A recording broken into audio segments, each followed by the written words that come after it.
there's so many things you got to figure out, from invoicing, bookkeeping, how to charge your worth, the right gear to buy, whatever you got to invest in business to business. But the further you go up those levels, like in a video game, it gets tighter and tighter. So your focus has to get tighter, which can get really boring, but it starts to become your more meaningful work. And to me, I'm not obsessed with getting to the point of that Christmas tree as soon as possible, as much as hey, it's going to take some time. And I'm just going to build new foundations to be able to solve these problems at the next level that require even more focus.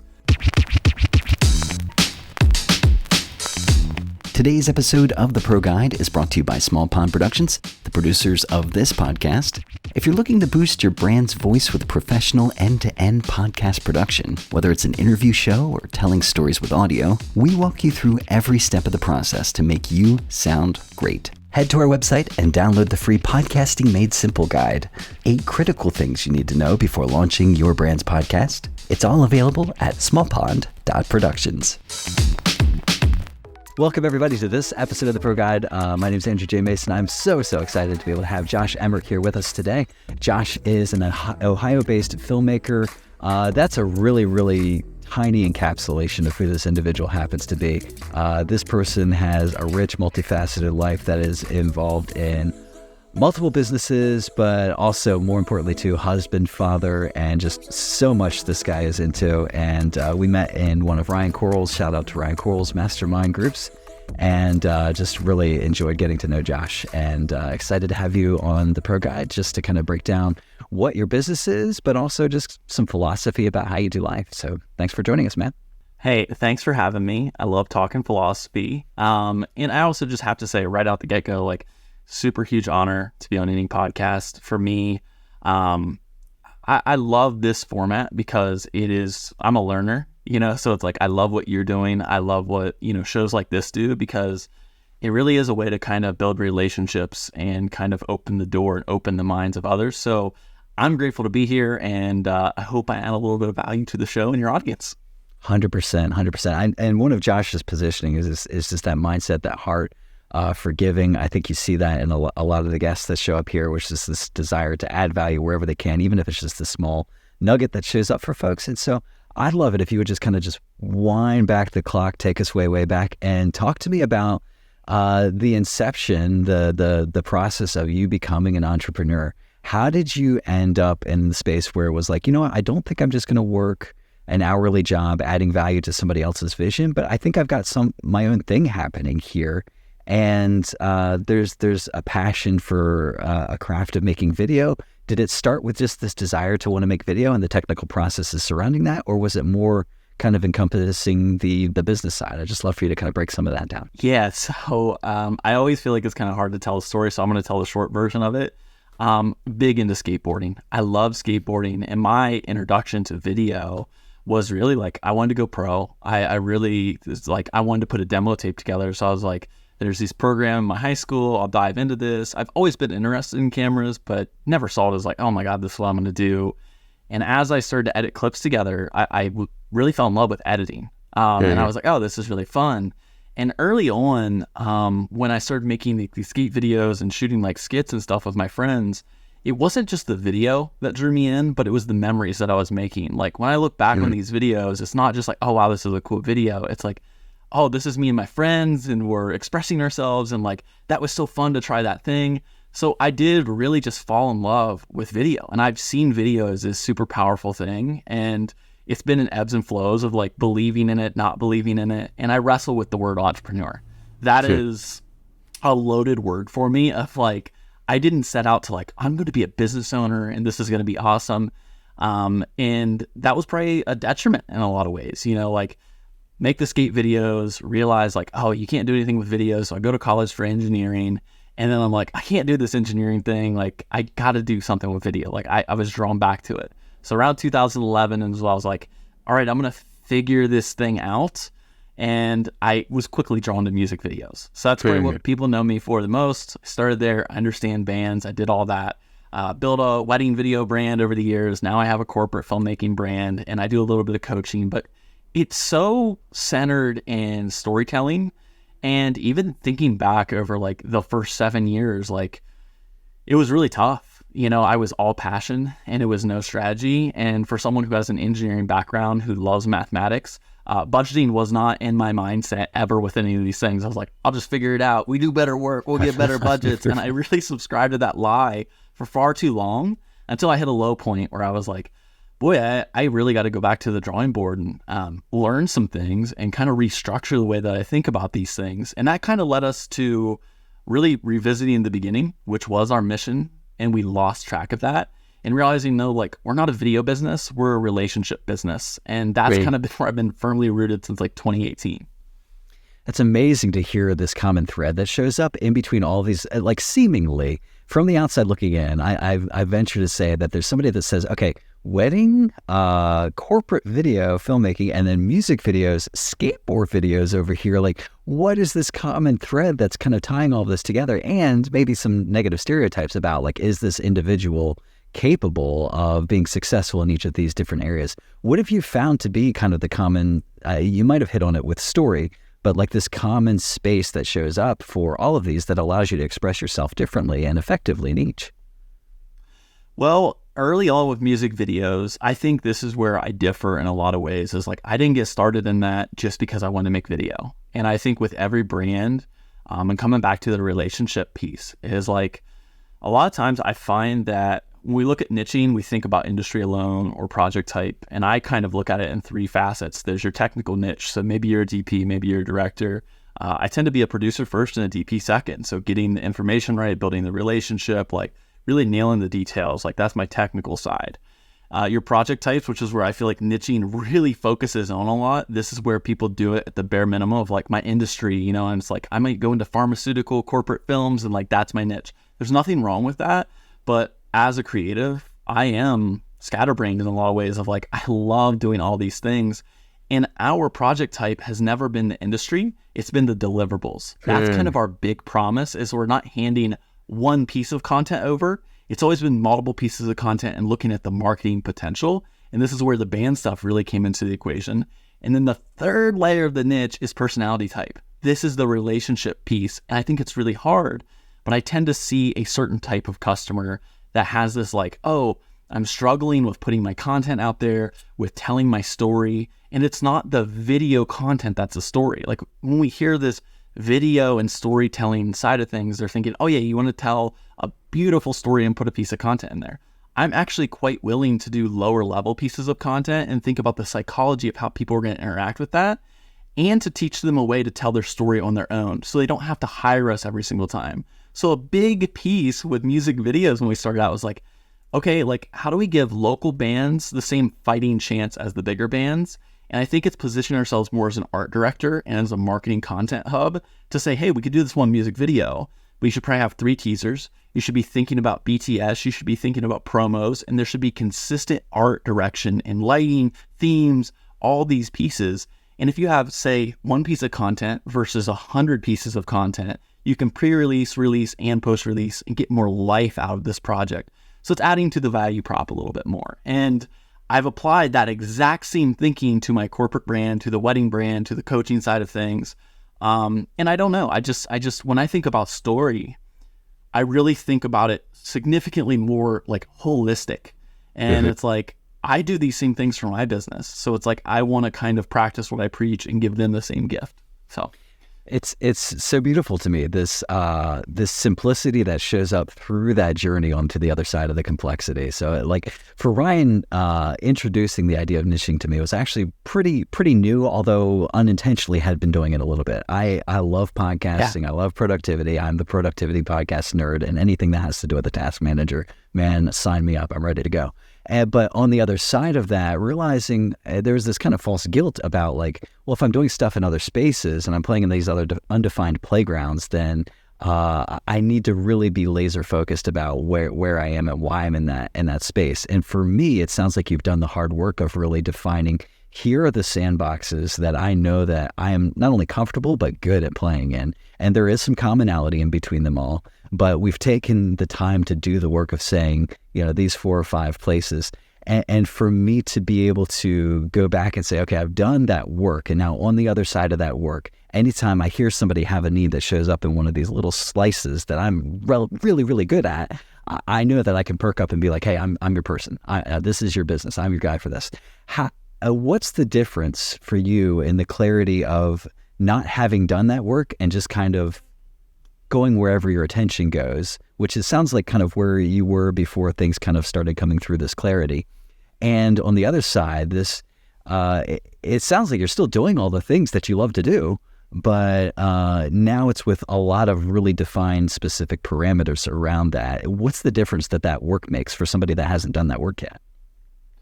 We should definitely come back to like whether we're satisfied with what we're doing right now, because I can definitely go on a tangent there, especially with the last year.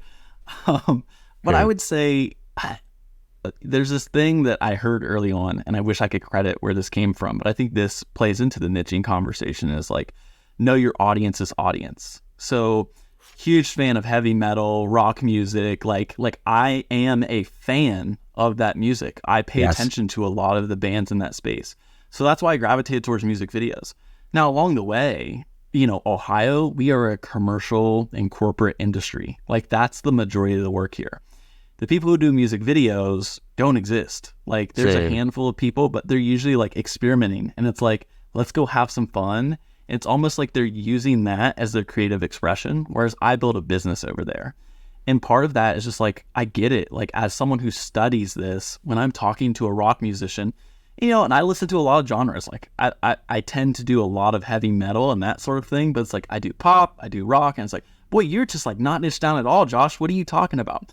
The through line is the art direction. And I would say we have a pretty simple process. Like, every video we do, in my opinion, is exactly the same. It's just the art direction changes, the characters in the story changes, the coaching that we give to our clients changes. And, early on, it's like, I know that audience, so I could speak to them. And one of the things that I found was really common for us that I didn't lean into really until 2018 is like, I kept coming back to it. When I was starting out, I'm not the one-man band guy. I never was like, oh, I'm just going to do it all. I suffered from so much insecurity, and I was so nervous with like putting myself out there, and like I question a lot of my work a lot of the times. I think this is the perfectionism in me. So when I was starting out in music videos, you have low budgets or no budgets. I remember back in the day, we had a whiteboard, and like on that whiteboard, it would be like, hey, it says paid or free. And there was no like budget or numbers we were aiming towards. We were just like, oh, we got 7 free ones and we got 2 paid ones. We're winning. So diving into all this, it's like my best buds were out there. It wasn't like I hired grips and gaffs and all the positions. I was just like, what if you guys hung out and you did this fun thing with me? And, I had to learn to delegate. I had to learn to be a leader. I used to get angry really easily, but the biggest reason for that was like, I was just insecure in a lot of my things. And I wasn't like hung up when I have to direct or I have to DP or it has to be this. I would very much like say, hey, tell me, is this good? And I'd ask our clients, and it was very collaborative. I mean, even on the technical nerdy side of things, like, I got us a director's monitor as early as possible because I wanted it as a confidence monitor, not to look cool, not to have the tech, but I wanted like in real-time criticism. That way we could make the adjustments as quick as possible. Now, why am I saying all this? A lot of the musicians I work with, they're artists too, and they have all these insecurities. And the confidence that I'm trying to give people, it's usually not that they don't know or they don't believe in their music. It's just that they need a secondary opinion to help guide them in the direction and give them the confidence to share their story. The success is never going to be in the content that I create. It's going to be in the fact that they use or they don't use that content. So this confidence, this insecurity thing, like, you've probably heard this in marketing before, a lot of people have, of like, similarities attract similarities. I don't think I look as similar to a lot of my audience because I'm not, covered in tattoos and not all of that. But I do find that on the emotional level, that's where I found a lot of similarities and where I try to bond with all of my clients. Now, bringing that into the corporate world, I'm not working with Fortune 500 companies. I mean, I have a few, but they're not stoking the fire inside. The businesses that I love to work with have the exact same problem as the bands that I work with. They have this insecurity around like, should we really be talking about ourselves? We feel braggadocious. And I'm like, let's flip that on its head and realize that like, when you help your clients, when you help your customers, it is impactful work. And I'm trying to help them believe in that and put that messaging out there. Gosh, there's so many good tangents to take this on. I want to go down the road of that value prop of selling confidence. Number one, how do you land on that as the value prop? Oh my gosh, this is the unspoken value that I'm offering people. And I don't think you do that without actually wrestling that monster to the ground yourself, or, continuously wrestling it to the ground yourself. But how does video end up being that vehicle for you through which you can give somebody an artifact to say, hey, use this, and this becomes external leverage for you to wrestle your confidence issues? I think it's not just one thing. Obviously, like, it evolves over time. You feel, you figure a few things out. But I'd say when it really started to click for me was when I started asking my customers, like I'd ask for feedback. And that's scary to kind of like I made this eight question, that I'd use for like testimonies for our corporate clients a lot of times, where I'm like, these are the 8 questions. What if I just made a Google form and I sent them this of like, we want to get better, and like how we get better is we learn about what we provide. And a lot of them were like, we've worked with a lot of people, but like all the content, like I feel confident like sharing this stuff now. And like, it's like a lot of the guys that I'd be talking to in the bands, at least, they'd be like, this is the first time I've been able to empower the rest of the people in my band. Like, they've never shared any of the content before. And now we're working like a team. So, that feedback was a big piece of it. And in 2018, I also started to put myself in front of the camera. I started to market myself because I've been saying all this time that video is this powerful tool, but I'm not practicing what I'm preaching. Yeah. And there was a lot of original thought that I felt like I had that I wasn't putting out into the world. So I was like, you know what? It's going to be weird to do this. I'm going to feel awkward about this. I'm going to feel like I'm telling people that they're wrong or something. And it didn't click right away. But over the years, a lot of those people started to, I started to get more people coming to me saying like, I watched this one video, or your BTS, or this blog that you wrote. And it's like, that's why they were hiring me. It wasn't because of my technical abilities, which 2011 to 2018, kind of like we started with this mission of like impacting bands and doing all this sort of stuff. And slowly over time, I kind of shifted to the technical side of like, we need better lighting, we need better budgets, bigger crews. And, I still like those things. That still has a place in filmmaking, but it's like third or fourth in line to the relationship piece, to understanding their goals and objectives. And, ultimately, if I have good clarity on that, I can kind of get them pushback and be like, you're questioning yourself here. And like, that's really wasted energy. Like, content's going to miss. Like, that's just the fact of the matter. Like, I can't sit here and say I have the silver bullet to make video work for your business. That's a lie. And anyone who tells you that is just full of crap. Like, they might be able to work an algorithm and get some numbers and some views, but like, what do those views mean? That's could get less views, but more quality ones. You could set the goal of views, but what if that's a really unhealthy metric to gauge? Instead, what you want to do is you maybe want to sell more t-shirts or get more people to your shows, or you want to cultivate conversations. Like, what are some of the goals around your content? Like, these are the questions that I'm asking, to where they're like, oh, we're developing a healthier relationship with social media. Well, what's the biggest hurdle? It's momentum. As soon as you're not doing something, you start to question all of this. You start to become less confident. So let's keep the momentum going. Let's realize there's different areas that we got to work on, different things that can actually kind of build that up. And I'll give one last thing and I'll shut up. I came across this equation called CAKE, and it's for building confidence. Confidence equals attitude plus knowledge and experience. And a lot of us will really focus on one area or the other. And we can be off the charts in one area, but we can also focus on that area to build up the other ones. So when we think about attitude, this is self-belief. What kind of attitude do I have about myself, about the task? If we're really struggling there, for me, I'll turn to a book or a podcast in a specific area to gain some knowledge, but that knowledge means nothing unless I don't go practice it, which is the experience. So these all kind of build up, and the more we do those things and we recycle that, we build out cake. So get that cake, baby. I love this, dude. Honestly, yeah, I came into this conversation not because of you, but just because of, previous work. I've been editing, in the cave for a couple of hours before this, and energy levels. So, dude, I am like ready to run through a brick wall right now. This is amazing. Thank you so much. Talk to me about your career thus far. Yeah. Talk to me about your career thus far. What is a moment that you look back and you start to say, you know what? Not out of everything. It doesn't have to be the top, but like, what is something that you look back on and you're like, you know what? I am really proud of that, of what I've accomplished there. I'll come to kind of present day. I started as a skateboarder, and this past year I started a passion project, and it's a skateboard documentary. It's probably gonna be something I'm gonna be working on for like the next 2 years. But we got like a little sizzle reel to continue to get more interviews and stuff like that. And I think we can lose ourselves in the business side of, especially in this, of like, oh, I got to do everything for the money. And it's like, I still, for all these years, I've found passion projects. I'm not obsessed about just, money's important, but who doesn't have bills to pay? We all have bills to pay. And if we're going to put our like North Star on the finances side of things, it's just silly to me. And it's kind of a meaningless life in a lot of ways. So I have to have passion projects to keep stoking the fire on the inside, because I'm always going to have bills to pay. All of us are. I got to have a more meaningful life than this. So we, with my best friend from like high school, he's not a filmmaker, but he's like, man, like we need to get a proper skate park built in here. And like, what if we use this filmmaking thing to kind of do that? And this doc is going to eventually be a blueprint that, small town USA or really wherever can kind of take to their local government and say, hey, look, they did this in this small town. Here's all the steps.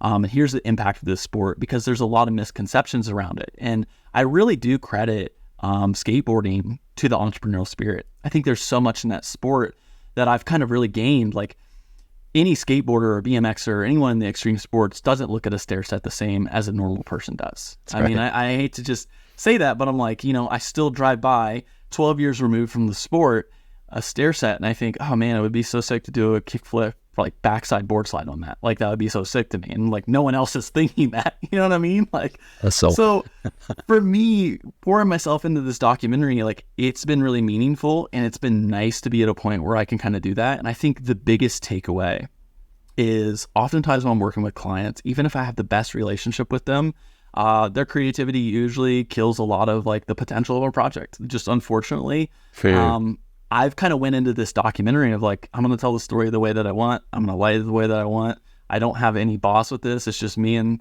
my best friend making this, and we're just kind of doing it little by little. And it's funny, as I've shared that thing with some of the people that I do work with, some of my clients, they're like, this is your best work. Like, oh my God, this looks amazing. And I'm not sitting here like, oh, thank you so much. And that's awesome. It has actually been a little bit more of like, I know. And that's been a great realization of like, I am a filmmaker. And I think the place I really like, a lot of my stories, like even in music videos, like they tend to be very emotional driven. Like that is the through line, is like this art and emotion, and the way we try to get someone, like even in the B-roll, like when we're doing a story, I'm trying to push out this weird emotion. When we're doing like commercial filmmaking, it's all emotional, and it's guiding the interview and like prying into these questions to get the best performance out of someone. With this doc, it's just been amazing to be like, I know exactly what the emotion should be. I don't have a client to say like, oh, we're too scared to put that soundbite out there. And putting that out there and seeing people literally cry at a very simple film is like, that warms my heart. And that feels really good to kind of be at that point to be able to do something like that. And I'm excited to kind of continue this. And I'm always still kind of looking for those passion projects, because I just get bored. I get bored with doing the business stuff, and I've worked on optimizing, getting all these systems in place to where I'm like, I want to have the time to do that stuff. Well, it's the, what do they call it? The technician, the entrepreneur, and the admin person. The entrepreneur slice of you, whatever that rebel, like push the boundary spirit is, I don't think shows up when you're trying to create something that somebody has already seen before, but that's what they have in mind as their vision for what the project should be, because they have other things to compare it to. This is your Steve Jobs moment for when he shows the iPod, and they're like, we didn't ask customers what they wanted. We had an idea, and this is our showing, like this is, and that becomes the standard by which other things are judged. So for you to say, I'm pushing the boundaries in this direction, it's not only about, it's self-expression and creativity and all of these great things that show up when you're doing that passion project, but it then becomes a new standard. Like you're saying, there's other people looking at this saying, my gosh, this is the best thing I've seen so far out of you. And it's because you're saying, I have this in here, but it's not externally expressed yet. And then now that I do that, it's the new standard.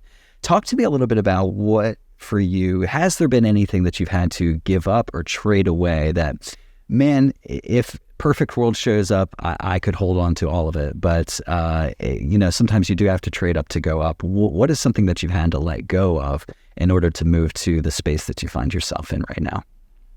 So this is a good point to kind of come back to like present day. Like tail end of 2023, looking at numbers, looking at things, Like, what does the data tell me? And I do wrestle with like, I'm not like an idea guy. I'm good at like restructuring someone else's idea to make it better. That's kind of my like superpower in a lot of ways. Yes. Is like what feels really unclear to a lot of people. I can hear some things. I'm like, oh, this is like a puzzle, and I know how to put this together, and like it's pretty easy for me to do that. So I've always been kind of more the implementer than the entrepreneur in a lot of ways. Yeah. So balancing kind of both of those hats has been really difficult. But this last year, truthfully, not proud of any of the work that we did for any of our clients. Like, and I mean creatively. So visually, I'm like, anyone who would look at our work like, what are you talking about? Like, the image looks great. I'm like, yeah, I know it looks great because I've been doing this for like 20 years. So it's like, it better look good at this point. But for me, it's like, I didn't, you know, if I was operating at, you know, like 100%, like I was operating at 10 on creativity. The thing that I've had to really trade off is I feel like this last year last handful of years really, I've shifted more towards like, I want to be the strategic partner. I want to really like, when I'm selling a client, like you're buying into the way we think about this, the partnership. And I trade off a lot of creativity to kind of say like, let's do some simpler videos. Let's like get a foundation, you know, for you guys, because eventually once we can put the walls up and get those things in there, then we can come in, we can decorate, we can make something beautiful. But these last couple of years, you know, Mylan, our commercial brand, has been a big focus of like, I want to build a reputation there. You know, like I know we got the chops, I know we have the capabilities, and, you know, we're taking some stabs on some things. Most of them are like passion oriented of like, you know, they don't have the money, but they have the story, and I'm going to tell the story the way that I want to tell it. So that's a passion project that still fuels the brand.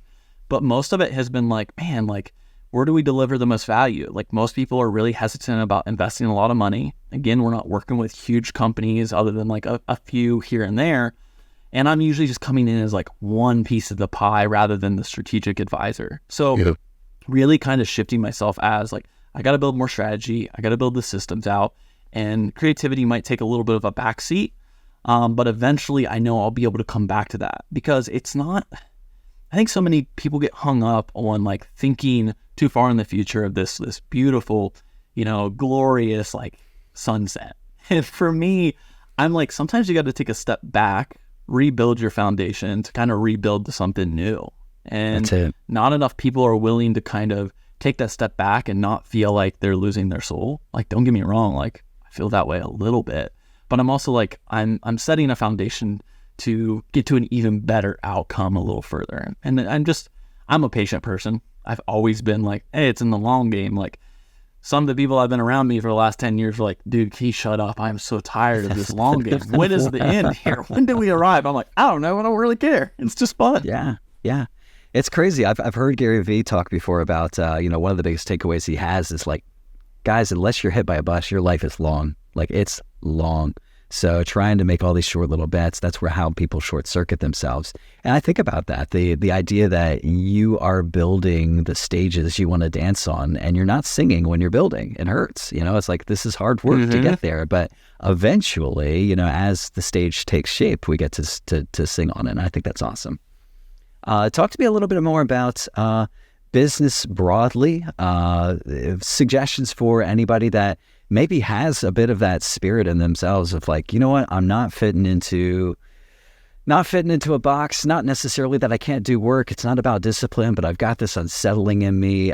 I maybe business is for me. Do you have any good suggestions, good first steps for somebody to kind of test the waters to see like, hey, is this where you want to go? I tend to lean on the side like, yeah, I'm a creative entrepreneur, a video business owner, but I really have kind of started to view it less as like my industry and more of like business is business. And I think I particularly know service-based business well. You know, I'm a service provider, and a lot of who I work with are service providers or entertainers or artists. And I see them on the exact same trajectory. And I think, you know, at least with service-based businesses is like, when you start out, you're competing on price, whatever. The next layer up, which is where I really doubled down in like 2018, was like experience. When you start selling the experience, it starts to create more of the feeling, and it's like the process. You sell that. And then when you become truly great in service-based, I think you create a transformation for your customers. Sure. So it's like, okay, by working with me, I've actually made you better. So that confidence piece, like I don't hit that every single time. Every client I work with doesn't become more confident. But the ones that I do, they become successful because they can take what they learn from me and they can kind of apply that to their, if they work with another creative or they, like a lot of times when I'm working with bands, I'm like, I hope at the end of this, you learn to speak creative. So like you can negotiate with the graphic designer or the photographer or, the website builder or your tour manager, whoever the case is. Like, how do you get better in that process? I have this thing that I call the Christmas tree analogy. I don't know how I landed on this, but I noticed, while I was starting out, is like I'd bring all these people in that weren't true filmmakers, and they're just like, oh, I just want to like be on set and do these things. And like they would compare themselves all the time. And I just feel like that's such a thief to just enjoying the moment. Like there's so many times that I think back earlier where I'm like, oh man, when like it was in those early years, the whiteboard was just paid versus free and I didn't have to think about finances at all. Like those were the hard days. In the moment, like I wasn't grateful for them, but I really look back to like how special those moments were and creating those things. And often when I look back on those films, I was like, I remember I was feeling this way, but looking at it now, I feel so much more like there were simpler times I had, like easier problems. So the Christmas tree analogy to me is like at the bottom, you're on the base level, it's really wide. There's so many things you got to figure out, from invoicing, bookkeeping, how to charge your worth, the right gear to buy, whatever you got to invest in business to business. But the further you go up those levels, like in a video game, it gets tighter and tighter. So your focus has to get tighter, which can get really boring, but it starts to become your more meaningful work. And to me, I'm like, I'm not obsessed with getting to the point of that Christmas tree as soon as possible, as much as like, hey, it's going to take some time and I'm just going to build new like foundations to be able to solve these problems at the next level that require even more focus. So a lot of times when I'm talking to someone who's new in business, like they're really looking at someone who's on like level 20 of 100 and they're at level 1 or level 3. And it's like, these first couple levels, like you got to get enough XP, like you got to build those skills up, because I don't know if you want to be at level 20, right now with level 3 XP, like that becomes really stressful. Like the things that I'm dealing with now, like if I was dealing with those like 8 years ago, I'd probably be like, yeah, how do I file for bankruptcy? Like this is way too stressful for me. These days I'm like, man, I would be freaking out if I had this issue 10 years ago. Oh, it's amazing too. You talk about the XP factor as you go up the layers of the Christmas tree, how that transformation actually happens for you as well. So it's like, I am a different human being. My capacity changes. My ability to handle the problems that show up in my space are expanded. And so it's like, as the different levels of problems emerge, there's this also requirement on you to be able to be the kind of person that can handle what shows up there, which I think is amazing. That transformation is just as meaningful, I think, in part of that process. Talk to me a little bit about what is inspiring you these days. So as you're doing your day-to-day and as you've got kind of a long-term vision and stuff, is there any books, talks, even as short as quotes, concept ideas? You've thrown a couple of really helpful frameworks out already, honestly, but that are rattling around in your head that you're like, I don't even know 100% what to do with this, or maybe I do, but this is just something that I can't really get out of my head right now. I have this thing that I always say is like, there's the gift and a curse of an unlock. And podcasting back in like 2018, like that was really the big breakthrough for me. So when I think back to like being at that low point, like almost giving up, and kind of having to reinvent myself, it was like, I am a learner, but I've been learning about tech and gear, and like that's just not doing it for me anymore. Podcasting, there's this one podcast I listened to called Short Story Long. And back when I came across it, it just felt like it saved my life, because I was just like, it's all these entrepreneur stories. And I was like hearing story after story, totally different industries than me, that like they were at this low point and then they had this breakthrough of clarity. And I was like, I'm at this low point right now. So it gave me like a lot of encouragement. And that led me to like shows like Ryan's show with Grow Your Video Business, The Art of Charm, Entre Leadership, like so many different shows. So for me, like podcasts, books, like all those things were kind of the tipping point. And that initial gift was amazing. But now I'm finding, like 5 years later, it's really hard for me to get that same inspiration. Like that unlock is a gift in the beginning of like, my world has been expanded. Now it's like I have to listen to something like that to get 1% better, whereas I feel like those things were just expanding my mind instantly. So I've had to do a lot more internal work, and it's kind of sad because like I wouldn't say like, oh, I'm reading this book or this podcast is blowing my mind anymore. If anything, it's maintenance. And that is kind of like, it's a hard battle because I'm like, I really want the next thing. I want the next breakthrough. It's like in 2018, it was like 3 years after that. I just feel like I was in this, oh, I'm absorbing and I'm becoming, and like these ideas are new, but I'm actually becoming this thing. These days, what's kind of inspiring me is coming back to that long road, like these passion projects. Like I'm thinking about the skate doc. I'm thinking about more narrative-based things. Like we have another brand that we're going to like probably be putting a lot of work into in the next like 3 to 7 years. I'm doing coaching on the side, and I started that in 2020. I'm 3 years in, and like that's not, I have such a negative relationship with this because I see so many people who start a coaching program that are like really scammy, and I'm like, I'm so scared to put it out there. Yeah. So I'm like, I don't want to like abandon my business to go into coaching. It's like, I want to kind of do both. And with that, it's like, it's taking up 5% of my energy right now, but I think 10 years from now, it might take up 50% or 60% of my energy. That's right. And it's just having the patience, to say like, I don't have to get there tomorrow. Like even my philosophy of life is like, I don't want to peak. Like I want to peak when I'm 80. Like I don't want to get to my destination now. And I feel like so many people are in a rush to figure it out. I'm like, man, I figured out so much in the last 10 years. And like there are times that I wish I could figure it out a little sooner. But at the same time, like I am truly starting to enjoy the journey a little bit more and just, I don't know, develop a better relationship with me. Like that seems to be something that doubles down and pays, off. Yeah. Yeah, I love the talk that you were just sharing about the higher up you go, the farther you get in your career, maybe the less, it feels like the less impactful a new revelation is, that gift of knowledge and that curse of the unlock. And it reminded me of David Allen has this thing about layers in life where when you're at kind of I'm trying to figure out what I'm on the planet for, the higher up you go in that hierarchy, the more nuanced and subtle things have to be for you to really feel like it's something new for you. It almost is like calculus, the closer you get to that edge, the more like thin slice nuancy it has to be for you to feel like this is something completely new that nobody's ever heard or I've never heard before, and it's a new experience for me. But I think that's the right space. I mean, in my mind, that self-appreciation that, and actually looking backwards as well. I'm getting joy out of giving other people that gift now because it's almost like the fatherhood, grandfatherhood, where it's like I get to re-experience this over again. It's very cool. Talk to me, last question. Talk to me about those 3 layers. You were talking about the 3 layers when you're first starting out in the service-based business, competing on price, then going through experience, and then going through transformation. Is that a completely original framework to you? Because if it is, that is ridiculous. And if not, I'd love to hear where you caught that. I'm going to say no, but I'm not sure. I will say I started to notice, I don't want to take credit that. Yeah. Just in case someone else. But I did notice when we started to build Mylan, I was like, man, who is it that we like to work with?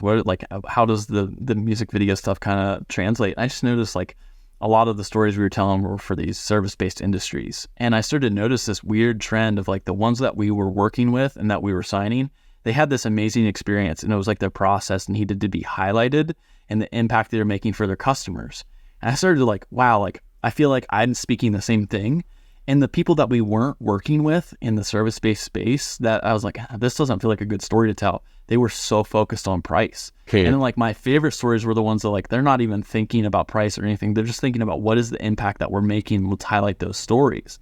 So I was like, boy, that's like what we're doing. So I started shooting content for ourselves. I started shooting testimonies for our clients, and I was noticing these things. I was noticing this with them, and like, I'm a big in threes guy. Like I'm always looking for threes and frameworks, and like I just have to make things make sense. It's like that puzzle mentality of like, if I can make it into a framework, then like I can talk about it, and if I can talk about it, it helps someone else. Check. So I don't know. I just and even in coaching, like when I'm working with early creatives, like either they're all passion or they're not figuring out the pricing thing, and they're so focused on that, and like. Even like 2017 me, like this is before the big breakthrough, like a lot of my problems and trying to get to bigger budgets, I developed this thing called the 10K mindset. And it wasn't about getting 10K budgets, But I think a lot of times we're waiting on life to happen for us. And for me, I'm like, we need to start becoming more proactively prepared. Like if we look at networking, you see a lot of people are like, I got to do cold outreach. I got to get more customers. And it's like, well, okay, Andrew, you're a great speaker. Yeah. I'm sure you've practiced public speaking quite a bit. Yeah. When I started making content, a big drive was I want to become a better public speaker. I want to be able to talk about my business better. I got so many meetings in because I was like, if I'm putting in meetings with creatives, with clients, putting out content, articulating my message, it's going to make this one really crucial skill called communication better. If I can raise the bar on that, a lot of my problems are going to go away. So developing that 10K mindset, it's like, I need to learn how to treat my clients as if they're a 10K budget, even though I'm working on a 6K or a 7K. And, I'm giving that gift to students all the time where I'm like, just because they're saying my clients are bad and this and that, I was like, I need you to shift your mindset and imagine that they're paying you $10,000. How would you treat them? Because a lot of that's the first barrier. They're like, I want to get a 10K budget. And I'm like, well, then you need to bring a 10K attitude to get that 10K budget. Like right now I'm working on a 100K mindset and I'm like, hopefully I get there one day. Yeah. I love it though. Because a lot of that work is internal. You're like, you're waiting for the circumstantial to show up. Like I'm waiting for that opportunity to come my way, but it's like, it's never going to come your way unless you're prepared internally to receive that. And I'm not trying to get super spiritual or anything. I'm just saying this mentality where it's like, I know what it's like to treat somebody with a 10K level of service, how to do 10K level of contracting, what people like, and mentally rehearsing through that thing. The more you do that, the more familiar those skills are going to be for you. So I love, what is it? The goals versus results. You're working on the results of something that as a byproduct, you're going to be a better speaker and a better communicator through those things. This is beautiful, dude. And that's habitual. That's habitual too. Yes. I'm sorry. I'm going to add one more thing to goals because it's beginning of the year. I don't know when this will release, but goals I think we can't talk about enough is so many people are focused on destination goals. When it's habitual goals are really the key. Developing that 10K mindset is not to get the 10K budget. It's to develop the skill sets and the things that you need to continue to get that thing. This is where it's frustrating for me in that self-development, self-leadership side of things where I'm like, I'm not getting the same unlock in that education as I once was. But it's maintenance. If I stop doing it, my knife's gonna get duller. That's right. And I want to stay sharp, even if it's not the same mind-blowing experience it once was. 5 years ago. Golly, dang, Josh. I think this is it. I feel like I could go for another hour and a half. Your energy is infectious. Your quality of your work is amazing. If nobody's seen it yet, just go ahead and check it out for the love. Where can folks reach you, connect with you, see what you're up to, and hang out with you? I'm starting to get a little more active on LinkedIn, so you can search me at Josh Emerick there. But truthfully, if you really want to hang out with me and develop a relationship, Instagram is the place to be, and that's JM Emerick. I'm churning out content left and right there. I've been active there for the last 13 years, and I love that space. I love that community. I'm constantly chatting with people. So all my stuff can be found kind of linked from there. Very cool, Josh. Honored that you're spending time with us, dude. This is amazing. I feel like this is maybe a double or triple listen just personally because you came fast and furious, man. This isn't a speed and a half listen. Hopefully, if you're listening at this at speed and a half, go back and listen at a 3/4 speed because you really need to take this in.